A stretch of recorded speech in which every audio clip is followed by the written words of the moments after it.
and wheeled me into the trauma unit. By this time, the swelling in my brain had become so severe that I was having repeated post-traumatic seizures. My broken bones needed to be fixed, but I was in no condition to undergo surgery. After yet another seizure, my third of the day, I was put into a medically induced coma and placed on a ventilator. My parents were no strangers to this hospital. 10 years earlier, they had entered the same building on the ground floor after my sister was diagnosed with leukemia at age 3. I was 5 at the time. My brother was just 6 months old. After 2.5 years of chemotherapy treatments, spinal taps, and bone marrow biopsies, my little sister finally walked out of the hospital, happy, healthy, and cancer-free.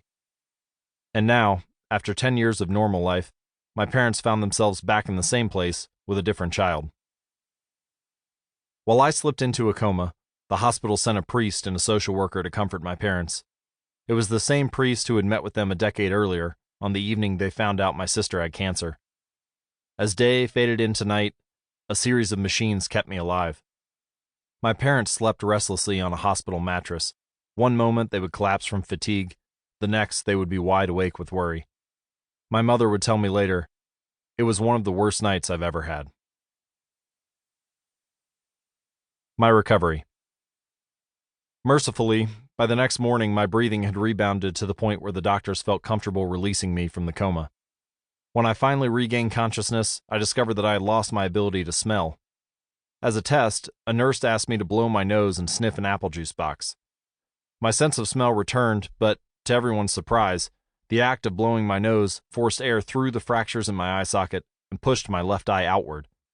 My eyeball bulged out of the socket, held precariously in place by my eyelid and the optic nerve attaching my eye to my brain.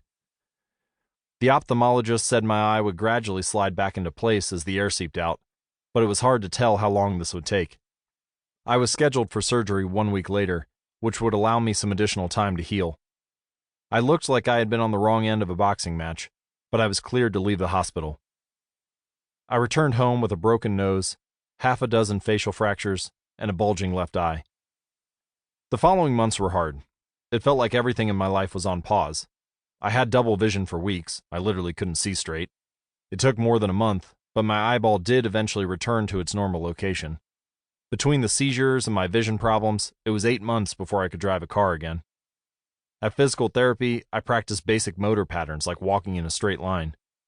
I was determined not to let my injury get me down, but there were more than a few moments when I felt depressed and overwhelmed. I became painfully aware of how far I had to go when I returned to the baseball field 1 year later. Baseball had always been a major part of my life. My dad had played minor league baseball for the St. Louis Cardinals, and I had a dream of playing professionally too. After months of rehabilitation, what I wanted more than anything was to get back on the field. But my return to baseball was not smooth. When the season rolled around, I was the only junior to be cut from the varsity baseball team. I was sent down to play with the sophomores on junior varsity. I had been playing since age 4, and for someone who had spent so much time and effort on the sport, getting cut was humiliating. I vividly remember the day it happened. I sat in my car and cried as I flipped through the radio, desperately searching for a song that would make me feel better. After a year of self-doubt, I managed to make the varsity team as a senior, but I rarely made it on the field. In total, I played 11 innings of high school varsity baseball, barely more than a single game. Despite my lackluster high school career, I still believed I could become a great player, and I knew that if things were going to improve, I was the one responsible for making it happen. The turning point came 2 years after my injury, when I began college at Denison University. It was a new beginning, and it was the place where I would discover the surprising power of small habits for the first time. How I learned about habits. Attending Denison was one of the best decisions of my life. I earned a spot on the baseball team, and although I was at the bottom of the roster as a freshman, I was thrilled. Despite the chaos of my high school years, I had managed to become a college athlete.